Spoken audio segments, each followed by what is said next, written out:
Hello everyone and welcome back to another video on Perceptron Career. So आज जो topic हम discuss कर रहे हैं अपने AI क्रैश कोर्स में वो एक कंटिन्यूएशन है प्रीवियस टॉपिक का जो हमने रेगुलराइजेशन पे पढ़ा था। तो वहाँ पे हमने देखा था कि रेगुलराइजेशन ऐसी एक टेक्निक है जिससे हम वेरिएंस कम कर सकते हैं and at the end overfitting से बच सकते हैं। तो उसमें जब हम पढ़ रहे थे तो हमने एक हाइपर पैरामीटर देखा था लैम्डा। राइट, हमने एक हाइपर पैरामीटर देखा था लैम्डा जो कि एक कॉस्ट फंक्शन में ऐड हो जाता है विद या इधर स्क्वायर टर्म्स या एब्सोल्यूट टर्म्स ऑफ वेट्स। तो हम इस वीडियो का जो पर्पस है हम ये देखेंगे कि लैम्डा की जो वैल्यू है वो हमारे कोएफिशिएंट्स पे कैसे इफेक्ट करती है या इन लार्जर टर्म्स हमारे मॉडल को कैसे इफेक्ट करता है। ठीक है, तो हमें इसमें चार पार्ट पढ़ेंगे। जो फर्स्ट पार्ट रहेगा वो हमारा होगा कि कोएफिशिएंट्स को हमारा लैम्डा कैसे अफेक्ट कर रहा है।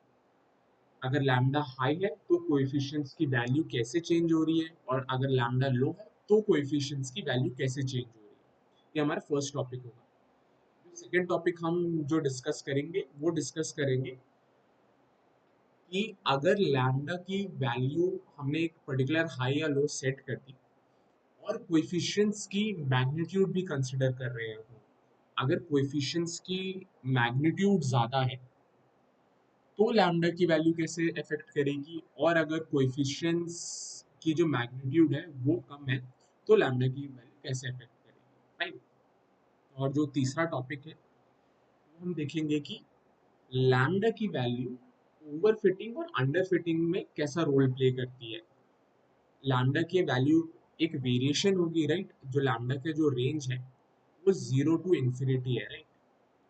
सो कब अंडर फिटिंग अचीव होगी कब ओवर फिटिंग अचीव होगी बेस्ड ऑन लैम्डा की वैल्यूज, और हम कैसे डिसाइड करें कौन सा ऑप्टिमम वैल्यू है जो हमें सेलेक्ट करना है। फाइन, और जो चौथा और जो आखिरी टॉपिक है वो है लॉस फंक्शन। हमारा लैम्डा का वैल्यू लॉस फंक्शन को कैसे चेंज करता है। राइट, उसका एक लॉस फंक्शन का एक ज्योमेट्रिकल एस्पेक्ट होगा या एक पर्टिकुलर ग्लोबल मिनिमा होगा, उसका एक पर्टिकुलर शेप होगा, राइट। तो लॉस फंक्शन मैथमेटिकली और ज्योमेट्रिकली कैसे चेंज होता है with change in lambda value, हम वो भी डिस्कस करेंगे। बहुत ही छोटा सा टॉपिक है। ठीक है, फोर्थ वाला। So let's start this video. हम पहले पॉइंट से शुरू करते हैं जो कि है कोएफिशिएंट्स की वैल्यू पे। सो अगर हमने पहले कंसिडर कर लेते हैं कि हमने एक लीनियर मॉडल को इनिशियलाइज किया है y not y bar is equal to beta naught plus beta 1 x1 plus beta 2 x2। ये हमने इनिशियलाइज कर दिया है, मतलब एक लीनियर मॉडल यूज कर रहे हैं जिसमें दो इनपुट फीचर है और जो इनिशियल पैरामीटर्स हम इनिशियलाइज करते हैं ताकि वो आइट्रेशंस में ऑप्टिमाइज होगा, राइट। तो इनिशियलाइज करेंगे तो हमने जो बीटा वन है उसकी इनिशियलाइजेशन वैल्यू दो कर दी। बाकी कोएफिशिएंट्स नहीं कंसीडर करते, लेट्स कंसीडर ओनली वन। ठीक है, ताकि अंडरस्टैंडिंग में इजी हो। तो हमने दो केस लिए। केस वन, लैम्डा की जो वैल्यू है ना हमने हाई सेट कर दी। हाई इन द सेंस हमने 1000 सेट कर दिया या कुछ भी हाई वैल्यू सेट कर दी, लेट्स सपोज 1000। ओके, तो हमने कुछ नंबर ऑफ इपॉक्स के लिए रेगुलराइजेशन चलाया। ठीक है, एंड एट द एंड जो हमें बीटा वन की जो वैल्यू मिलेगी वो 0.02 है, लेट्स सपोज दिस। ओके, तो हमें इससे ये समझ में आ रहा है कि अगर लैम्डा की वैल्यू हाई है तो बीटा वन का जो कोएफिशिएंट है वो ज्यादा अमाउंट से श्रिंक होगा या rate at which beta one will change in every iteration will also be higher. ठीक है, तो और सेम केस अगर हम एक लैम्डा की वैल्यू लो सेट कर दें, फॉर एग्जांपल हमने 0.5 सेट कर दिया, तो एट द एंड सब कुछ सेम रखेंगे सिवाय लैम्डा की। लैम्डा की वैल्यू हमने इस पर 0.5 सेट कर दिया, तो सेम सेटअप के लिए हमें बीटा वन की वैल्यू हो सकती है कि हमें 0.1 पे आके श्रिंक हो। और ये जनरली ऐसा ही होता है, अगर लैम्डा की वैल्यू कम है, बीटा वन कम श्रिंक होगा और कम रेट से श्रिंक होगा। कम रेट से श्रिंक होने का मतलब है कि दो आइट्रेशंस के बीच में एक डेल्टा बीटा वन होगा, राइट, वो भी लो होगा। When your lambda is low, या अगर लैम्डा अगर हाई है तो बीटा वन का जो डेल्टा है ना वो भी हाई होगा। व्हेन लैम्डा इज हाई, तो ये इस केस के लिए जाता है और ये इस केस के लिए जाता है। ठीक है, तो हमने ये देख लिया कि लैम्डा की वैल्यू कोएफिशिएंट्स की मैग्नीट्यूड को कैसे अफेक्ट कर रही है। अगर हमने लैम्डा हाई रखा है तो जो श्रिंकेज देखेंगे हम हर एक कोएफिशिएंट्स में वो भी ज्यादा देखेंगे और ज्यादा रेट से देखेंगे। और अगर coefficient is low, the rate at which coefficients will change will be low, and the final shrink value will also be low. So this was the very first topic. Now let's discuss the second topic, जो कि हमारा है magnitude of coefficients. Fine. Same case लेंगे। अभी हमने क्या पहले देखा था, बीटा वन टू इनिशियलाइज कर दिया था। अब now consider one more beta, जो कि हमने फोर इनिशियलाइज किया है। और हम सपोज लैम्डा की वैल्यू फिक्स रख देते हैं दोनों केस में, जो कि हम बोल देते हैं कि इट्स 10। ठीक है, हमने 10 बोल दिया। तो अब हमारा जो ये फिक्स्ड लैम्डा है, ये दोनों कोएफिशिएंट्स को कैसे ट्रीट करेगा। एक कोएफिशिएंट की वैल्यू कम है, दूसरे कोएफिशिएंट्स की वैल्यू ज्यादा है, किसको जल्दी श्रिंक करेगा और किसको ज्यादा रेट से श्रिंक करेगा। इसका सिंपल आंसर है बीटा टू। अगर हमारे कोई भी एक पर्टिकुलर कोएफिशिएंट की वैल्यू ज्यादा है, the magnitude of the coefficient is higher, so lambda will penalize that particular coefficient more, और उसको ज्यादा श्रिंक करेगा और ज्यादा रेट से श्रिंक करेगा। सो एट द एंड हम ये देख सकते हैं कि बीटा वन की वैल्यू अराउंड 0.1 आ जाए और जो बीटा टू की वैल्यू है ना वो 0.05 आ जाए। सो दिस इज पॉसिबल, और जनरली ऐसा ही देखा जाएगा कि जो बीटा वन की जो फाइनल श्रिंक्ड वैल्यू है वो ज्यादा होगी बीटा टू से। फाइन, बीटा वन की श्रिंक्ड वैल्यू ज्यादा होगी as compare to beta two, क्योंकि बीटा टू का जो कोएफिशिएंट है वो ज्यादा है और उस पर ज्यादा पीनलाइजेशन लगेगा, तो इसीलिए वो श्रिंक ज्यादा करेगा और ज्यादा रेट से भी करेगा। तो हमने अभी तक दो कॉन्सेप्ट देख लिए कि लैम्डा की वैल्यू हाई लो होने पे क्या होता है और कोएफिशिएंट की वैल्यू हाई लो होने पे क्या होता है। ग्रेट, ठीक है, हमने दो टॉपिक कवर कर लिए। अब तीसरा देखते हैं, ओवर फिटिंग और अंडर फिटिंग।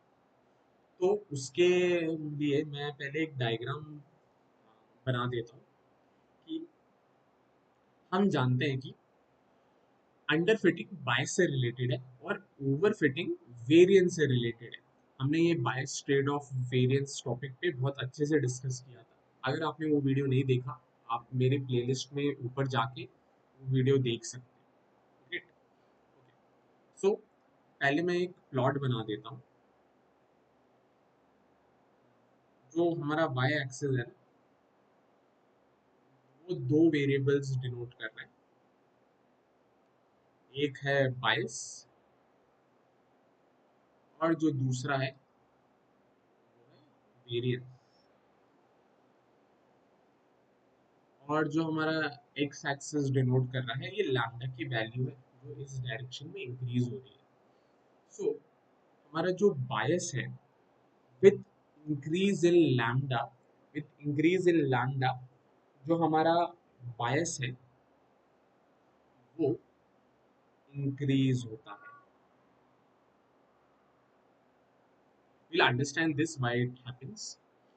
एंड जो वेरिएंस की वैल्यू है with respect to lambda decrease होता है।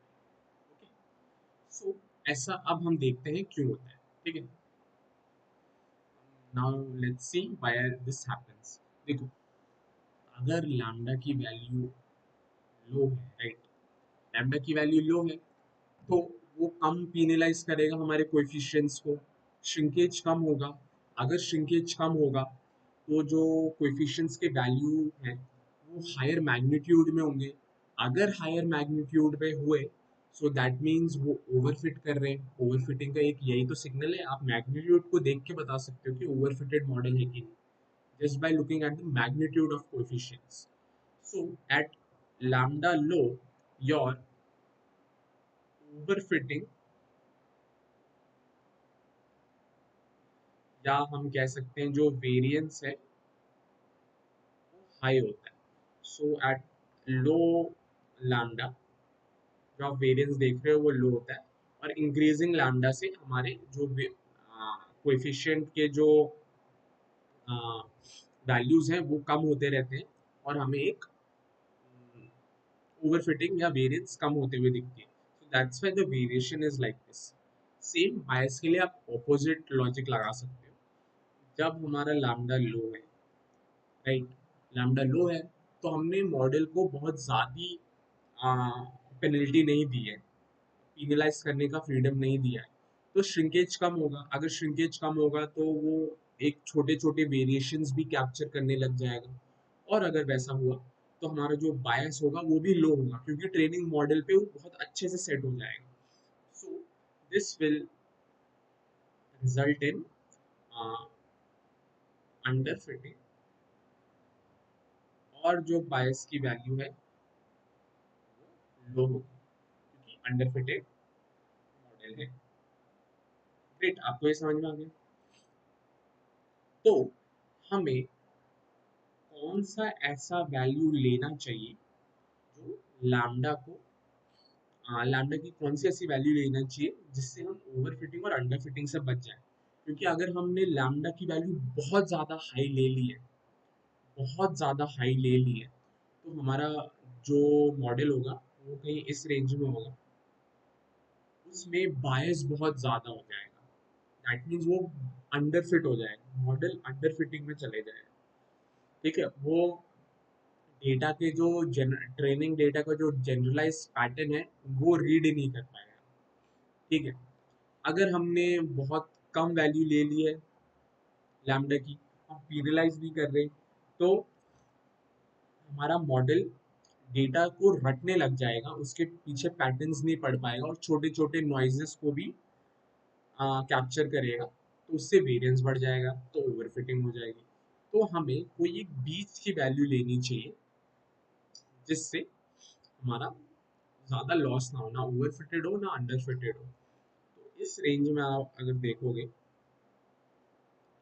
इस रेंज में देखोगे आप, जहाँ पे वेरिएंस भी कम है,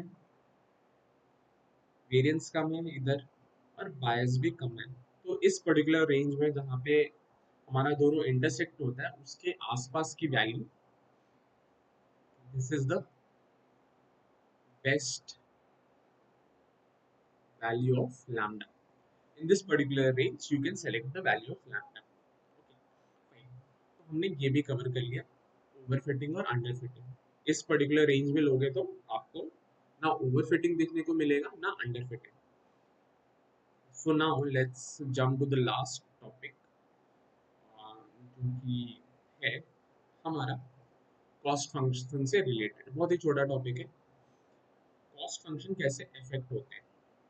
देखो, जो अगर हम एक प्लॉट बनाए,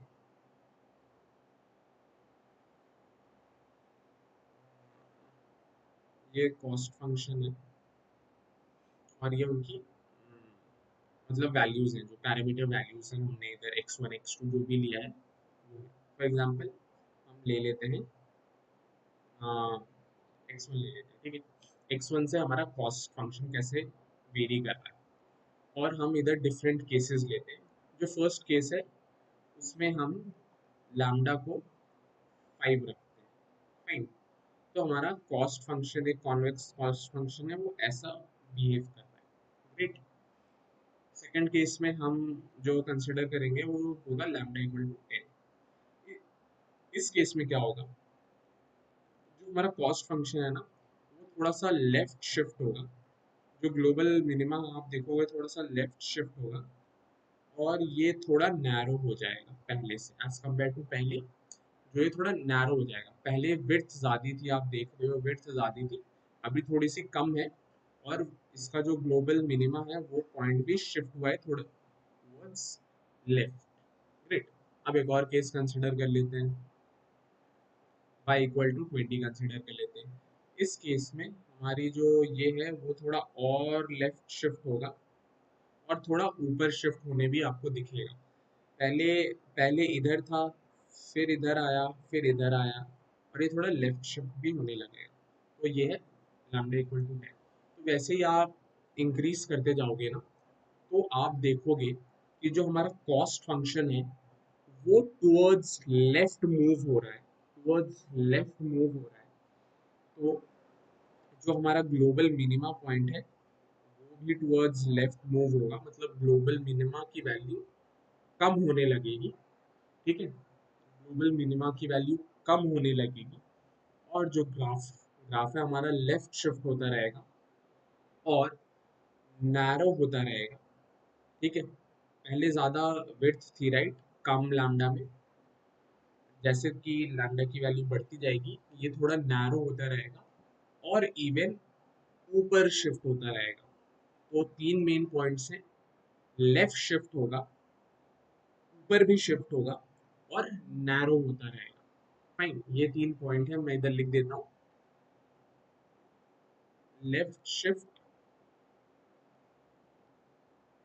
नैरो, और upper shift with increase in lambda. Fine, आप इस प्लॉट से बहुत अच्छे से मैप कर पाओगे, और आप जब कोड कर रहे हो तब भी आप ये चीज़ देख रहे हो। ये एक इंटरव्यू प्लेलिस्ट है, इंटरव्यू पॉइंट से बनाया गया है, इसीलिए मैं आपको कोड करके नहीं दिखा रहा। एक और प्लेलिस्ट बनेगी जिसमें हम ये सब पॉइंट्स कोड करके भी देखेंगे। Fine, so this is the overall video on effect of lambda. तो हमने चार चीज़ कवर की कोएफिशिएंट्स पे। अगर मैं जब हम मैग्नीट्यूड ऑफ कोएफिशिएंट्स फिक्स मतलब कंसिडर करते हैं तब कैसे चेंज होता है, ओवर फिटिंग अंडर फिटिंग का कॉन्सेप्ट भी देख लिया लैम्डा की वैल्यू से, और हमने ये भी देख लिया कि लॉस फंक्शन कैसे चेंज होता है, change in lambda value. So thank you so much. If you like the video, please drop up a thumbs up. Please comment down if you are enjoying the playlist, and if you have any doubts, you can comment down below, and please share the video with whomever you think this video will be appropriate. And if you want a personalized mentorship, you can visit our channel. Link आपको description में मिल जाएगी। हम resume building कराते हैं, we take mock interviews and AI crash course as well. So thank you so much.